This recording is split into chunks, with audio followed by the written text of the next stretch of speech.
लाओ से अगला सूत्र कहते हैं, श्रेष्ठ चरित्र वाला मनुष्य अपने चरित्र के प्रति अनजान है, इसलिए वह चरित्रवान है।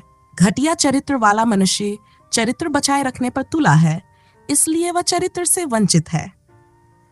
श्रेष्ठ चरित्र वाला मनुष्य कभी कर्म नहीं करता है, या करता भी है तो कभी किसी बाहरी प्रयोजन से नहीं। घटिया चरित्र वाला व्यक्ति कर्म करता है और ऐसा सदा किसी बाहरी प्रयोजन से ही करता है। श्रेष्ठ दया वाला मनुष्य कर्म करता है, लेकिन ऐसा वह बाहरी प्रयोजन से नहीं करता है। श्रेष्ठ न्याय वाला मनुष्य कर्म करता है और ऐसा वह बाहरी प्रयोजन से ही करता है। लेकिन जब श्रेष्ठ कर्मकांड वाला मनुष्य कर्म करता है और प्रत्युत्तर नहीं पाता, तब वह अपनी आस्तीन चढ़ाकर दूसरों पर कर्मकांड लादने की हिंसा करता है। चलिए अब इन सूत्रों को गहराई से समझते हैं। अगर आपको अपने चरित्र का बोध है तो इसका मतलब कहीं न कहीं उसमें कोई खटकने वाली बात है।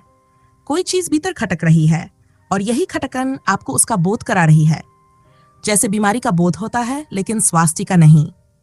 अगर आपका चरित्र सच में स्वस्थ है तो आपको उसका एहसास ही नहीं होगा। आपको पता भी नहीं चलेगा कि मैं चरित्रवान हूं। अगर आपको पता चल रहा है कि आप चरित्रवान हैं तो समझिए वह अभी आरोपित है, वह आपका स्वभाव नहीं बना है। यह चरित्र आपने ठोक पीट कर अपने ऊपर चढ़ा लिया है। अभी वह आपके भीतर से खिला नहीं है, वह आपके आत्मा का फूल नहीं है, बल्कि कहीं से उधार लाया हुआ है, ऊपर से चिपका लिया है। ऐसे में भले ही आप दुनिया को धोखा दे दें, लेकिन खुद को धोखा नहीं दे सकते। इसीलिए आपको हमेशा यह एहसास रहेगा कि मैं चरित्रवान हूं और यह एहसास कांटे की तरह चुभता रहेगा।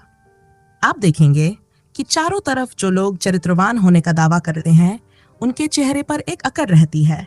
उनका चलना सब अलग तरीके का होता है, जैसे किसी को ये यकीन दिलाना हो कि वे चरित्रवान हैं। उनकी आंखें हमेशा इस तलाश में रहती हैं कि कोई उन्हें पहचाने, उनकी प्रशंसा करे। वे आश्वस्त नहीं होते, उन्हें हमेशा किसी सहारे की जरूरत पड़ती है। ये भी एक प्रकार का अहंकार है। अभी वह चरित्र इतना सहज नहीं हुआ कि वे भूल जाएं कि उन्हें किसी प्रशंसा या मान्यता की प्रतीक्षा न रहे। अगर चरित्र सच में खिला होता तो उन्हें इसका पता भी ना चलता। जब कोई चीज सच में स्वस्थ होती है तो उसका कोई बोध नहीं होता। ये एक कसौटी है। अगर आपको अपने किसी गुण का बोध है तो समझ लीजिए कि वह गुण अभी पूरी तरह विकसित नहीं हुआ। हमारे समाज में साधु संतों की प्रशंसा का ऐसा मोह है कि झूठे साधु भी बड़ी संख्या में पैदा हो जाते हैं। इसमें दोष केवल उनका नहीं, हमारा भी है। हमारी प्रशंसा ही इस रोग का कारण है। इसी प्रशंसा की लालसा में लोग आनंदित भी दिखते हैं, शांत भी दिखते हैं, जबकि भीतर कोई वास्तविक परिवर्तन नहीं होता। लाओ त्से कहते हैं, श्रेष्ठ चरित्र वाला मनुष्य अपने चरित्र के प्रति अनजान है। उसे यह भी पता नहीं चलता कि वह अच्छा है और आप बुरे हैं। अगर किसी को यह पता चलता है कि मैं अच्छा हूं, तो उसके भीतर यह भाव भी आ जाता है कि आप बुरे हैं। जब भी हम किसी को बुरा देखते हैं तो यह वास्तव में हमारे स्वयं को अच्छा देखने का प्रयास होता है। और अगर सभी लोग अच्छे हो जाएं तो खुद को अच्छा देख पाना बहुत कठिन हो जाएगा। जैसे संत कबीर ने कहा था, जो मैं खोजने चला कि कौन है बुरा आदमी, तो मुझसे बुरा मुझे कोई भी ना मिला। अगर आप इस दुनिया में खोजने निकलें कि सबसे बुरा कौन है, तो आपको खुद से बुरा कोई नहीं मिलेगा, क्योंकि हम हमेशा अपने आप को दूसरों से अच्छा साबित करना चाहते हैं। और अगर कभी भूल से कोई अच्छा व्यक्ति मिल भी जाए तो हमारा मन चैन से बैठने वाला नहीं है। हम कुछ नुच ऐसा ढूंढ ही लेंगे जिससे उसे बुरा साबित कर सकें। क्या आपने कभी महसूस किया है कि जब आप किसी की निंदा करते हैं, किसी के दोष निकालते हैं, तो आपके अंदर एक अजीब सी प्रसन्नता आती है, मानो आपके सीने से कोई बड़ा बोझ उतर गया हो। जैसे जैसे आप दूसरों को नीचे गिराते हैं, आपको लगता है कि आप खुद ऊपर उठ रहे हैं।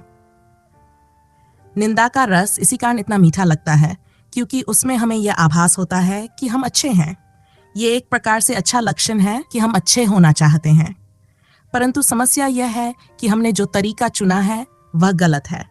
हम अपने आप को ऊंचा दिखाने के लिए दूसरों को नीचा दिखाने की कोशिश करते हैं।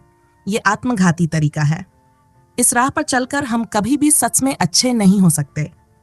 दूसरों में बुराई देखने की हमारी आदत इतनी गहरी होती है कि अगर कोई किसी की प्रशंसा कर दे तो हम तुरंत उसके खिलाफ तर्क ढूंढने लगते हैं। हम सिद्ध करना चाहते हैं कि वह प्रशंसा गलत है। लेकिन जब कोई निंदा करता है तो हम बिना किसी तर्क के पूरे विश्वास के साथ उसे स्वीकार कर लेते हैं। ये बिल्कुल वैसा ही है जैसे किसी लकीर को बिना छुए छोटा करना हो तो उसके बगल में एक बड़ी लकीर खींच दो। हमारी कोशिश यही रहती है कि हम दूसरों की लकीर छोटी कर दें ताकि हमारी लकीर बड़ी दिखे, लेकिन यह रास्ता कभी भी हमें बड़ा नहीं बना सकता। ये छोटा बने रहने का सबसे सस्ता उपाय है। लाओ त्से कहते हैं कि चरित्र उसी के पास है जो चरित्र के प्रति अनजान है। जो अपने चरित्र को बचाने की कोशिश में लगा रहता है वह कभी चरित्रवान नहीं हो सकता। वह चरित्र को ओढ़े फिरता है, उसे बचाने की चिंता में लगा रहता है। ऐसे लोग चरित्र को एक बंधन समझते हैं, एक कारागृह की तरह। आपने कुछ तथाकथित साधुओं को देखा होगा।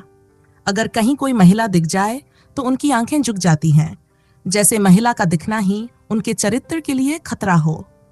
हम इस साधु को साधु मान लेंगे क्योंकि हमारी समझ भी इतनी ही सती है। लेकिन सच में जो व्यक्ति चरित्र को बचाने की इतनी कोशिश कर रहा है, क्या सच में वह चरित्रवान है? क्योंकि जो हमारे पास होता है उसे बचाने की जरूरत नहीं होती, जो नहीं होता उसे बचाने की चिंता रहती है। आप जिस चरित्र को बचाने की कोशिश में लगे हैं वह चरित्र आपके किसी काम का नहीं है। सच्चा चरित्र वह है जो आपको बचाए, न कि जिसे आपको बचाना पड़े। मैं आपसे पूछती हूं कि सत्य आपको बचाएगा या आप सत्य को बचाएंगे? परमात्मा आपको बचाएगा या आप परमात्मा को बचाएंगे? जिस परमात्मा को आपको बचाना पड़े उसका क्या मूल्य, और जिस चरित्र को आपको बचाना पड़े वह आपके किसी काम का नहीं। ऐसा चरित्र खोजें जो आकाश की तरह आपको घेर ले। आप कहीं भी जाएं वह आपके साथ बना रहे, नरक में भी चले जाएं तो भी वह आपके साथ रहे। और सबसे बड़ी बात, उस चरित्र को बचाने की आपको कोई जरूरत ना पड़े। जैसे श्वास जो हर पल चलती रहती है लेकिन हमें उसे बचाने की कोई चिंता नहीं होती, ऐसा चरित्र भी खोजा जा सकता है। ऐसे चरित्र की खोज ही साधना है, लेकिन वह चरित्र ओढ़ने वाला नहीं, भीतर से खिला हुआ होना चाहिए। जब कोई आपको चोर कहे और आपको चोट ना लगे तब समझिए कि आप सच में ईमानदार हैं। लेकिन अगर आपको चोट लगती है तो इसका मतलब घाव अब भी बाकी है। आपके क्रोध, आपकी बेचैनी, आपकी व्याकुलता सब इसी बात का संकेत है कि घाव कहाँ छिपा है।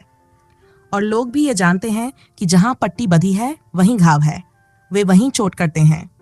अगर चरित्र सच में आपका हो तो किसी की बात से फर्क नहीं पड़ेगा, और अगर फर्क पड़ता है तो समझिए चरित्र अब भी उधार का है। लाओ त्से कहते हैं कि चरित्र घटिया है अगर उसे बचाए रखने की चेष्टा करनी पड़ती है। जिस चरित्र को बचाने की चेष्टा करनी पड़ती है वह चेष्टा से पैदा हुआ चरित्र है।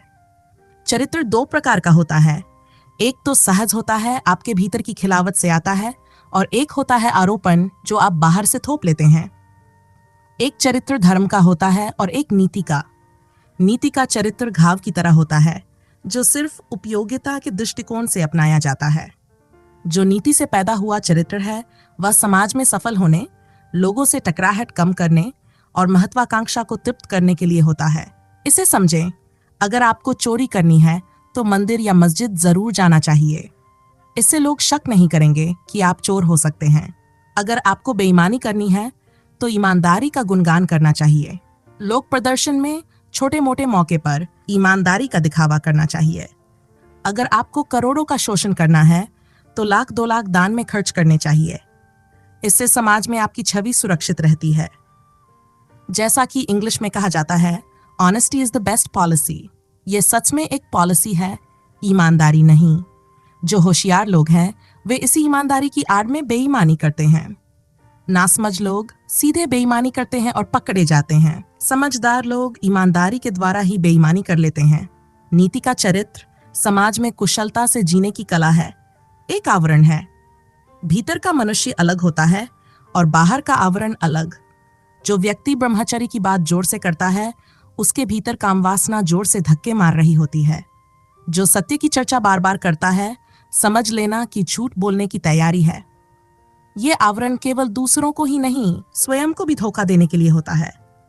वेस्ट के साइकोलॉजिस्ट कहते हैं कि जो लोग ब्रह्मचर्य की बार बार रट लगाए रहते हैं उनके भीतर कहीं न कहीं गहरी कामवासना दबी होती है। अगर भीतर कुछ नहीं होता तो बाहर इतना जोर क्यों दिया जाता? जब चरित्र वास्तविक होता है तो नीति खो जाती है और धर्म बचा रहता है।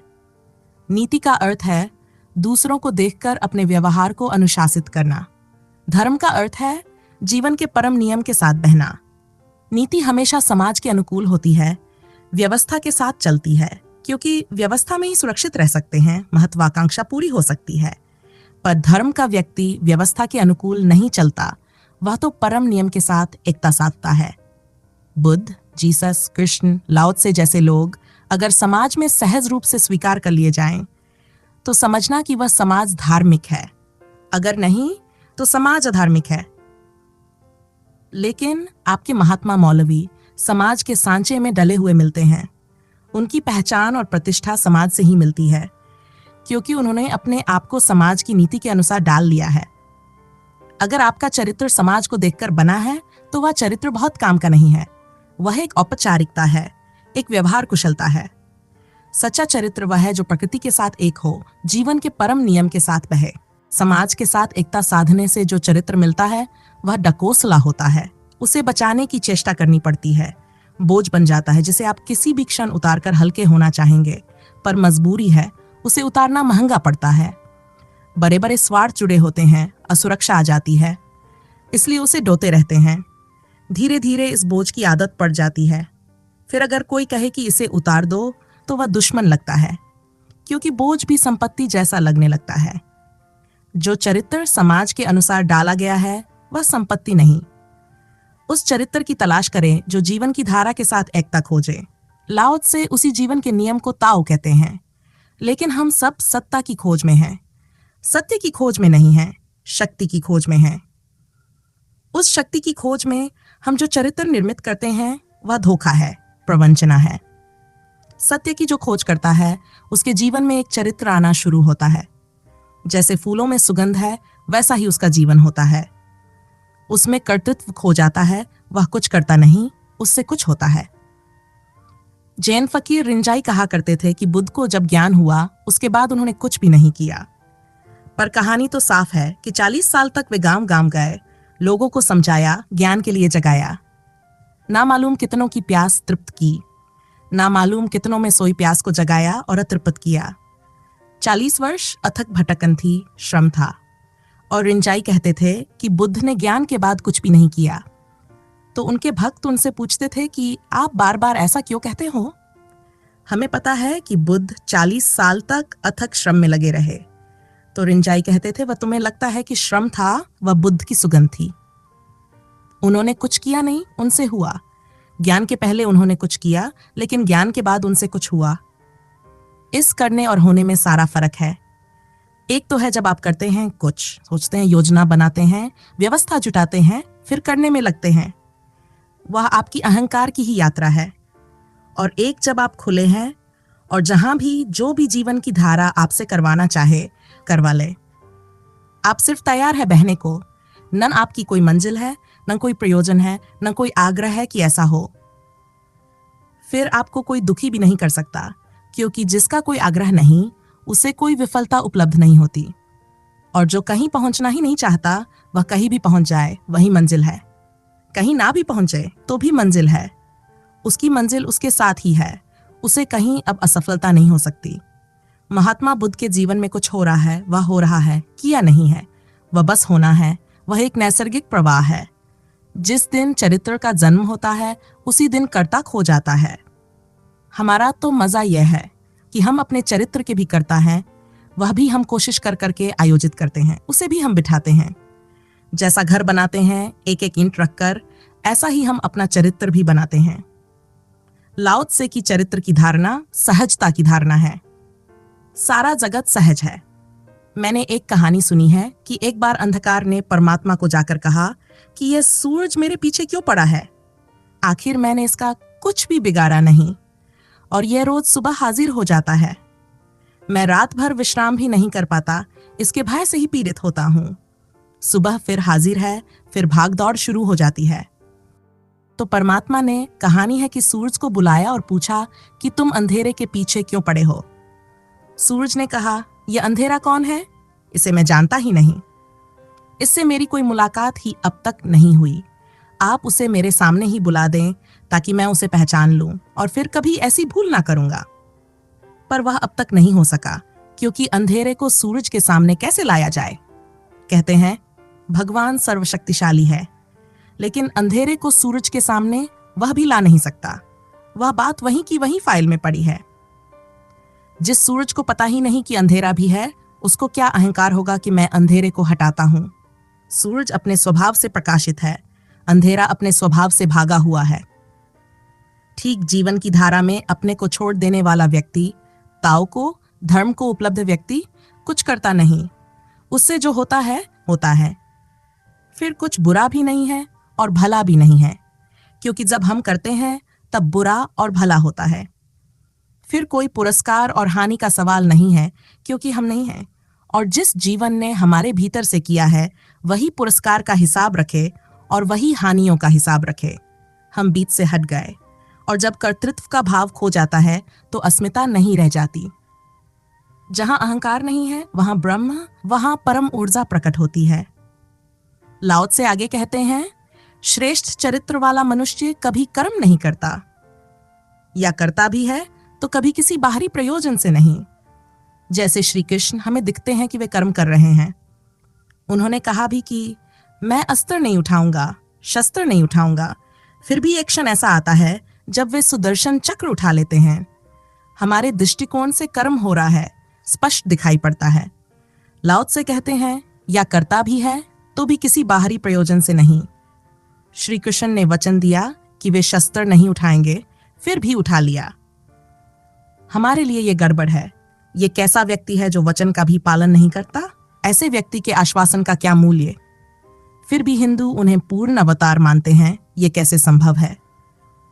असल में वचन देना एक परिस्थिति की सहज उद्भावना थी। उस क्षण में वह स्वाभाविक था। श्री कृष्ण ने सोचकर वचन नहीं दिया। चालाक आदमी की तरह शर्तें नहीं रखी कि यदि ऐसा हुआ तो वे सरलता से बोल गए, और जब परिस्थिति बदली सहजता से शस्त्र भी उठा लिया। उनके लिए दोनों क्षण स्वतंत्र है। एक क्षण में वचन देना सहज था, दूसरे क्षण में शस्त्र उठाना। हमारे लिए इसमें विरोध है, लेकिन श्री कृष्ण के लिए यह सहजता थी। चालाक आदमी के लिए दोनों क्षणों का जोड़ तोड़ होता है, लेकिन सरल व्यक्ति क्षण क्षण में जीता है। उसके लिए एक क्षण का निर्णय दूसरे क्षण पर बाध्य नहीं होता। इसी सरलता में कृष्ण का अनूठा स्वरूप है। कृष्ण बिल्कुल सरल है, जैसे एक बच्चा अभी आपसे प्रेम करेगा, अगले क्षण क्रोध में आ सकता है और फिर तीसरे क्षण आपकी गोद में बैठ जाएगा। आप बच्चे को धोखेबाज नहीं कहते, क्योंकि आप जानते हैं कि वह सहज है। एक क्षण में वे कहते हैं, मैं शस्त्र नहीं उठाऊंगा, और अगले क्षण सहजता से उठा लेते हैं। ये दोनों क्षण हमारे लिए विरोधाभास हैं, पर उनके लिए नहीं।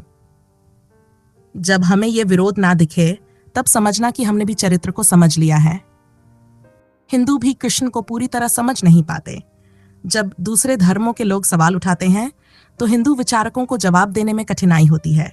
वे कहते हैं, यह अवतार का चरित्र है, अबूझ है, लेकिन इसमें कोई रहस्य नहीं है। कृष्ण का जीवन एक बच्चे की सरलता जैसा है।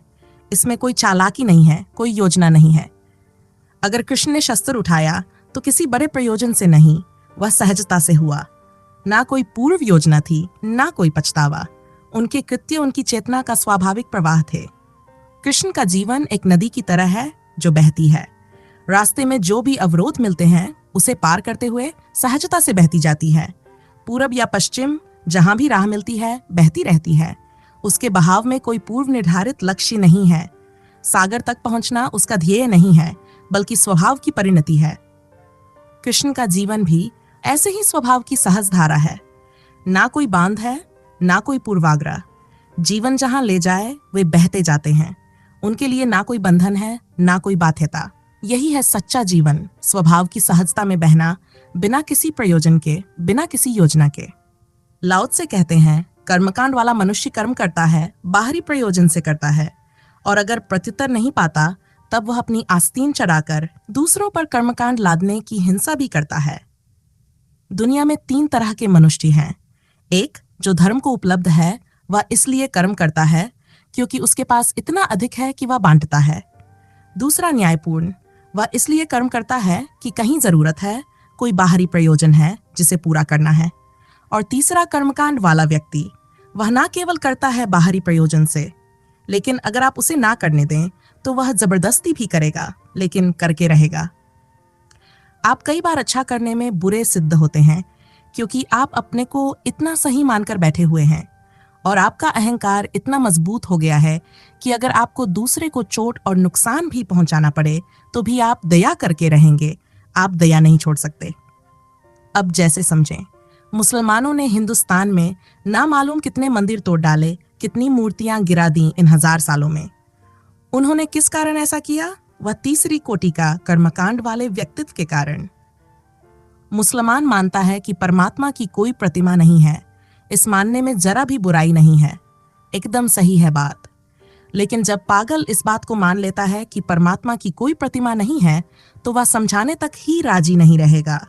अगर आप ना समझे तो आस्तीन चढ़ा लेगा। अगर आप फिर भी ना माने तो आपको ठीक करने के लिए तलवार भी उठा लेगा।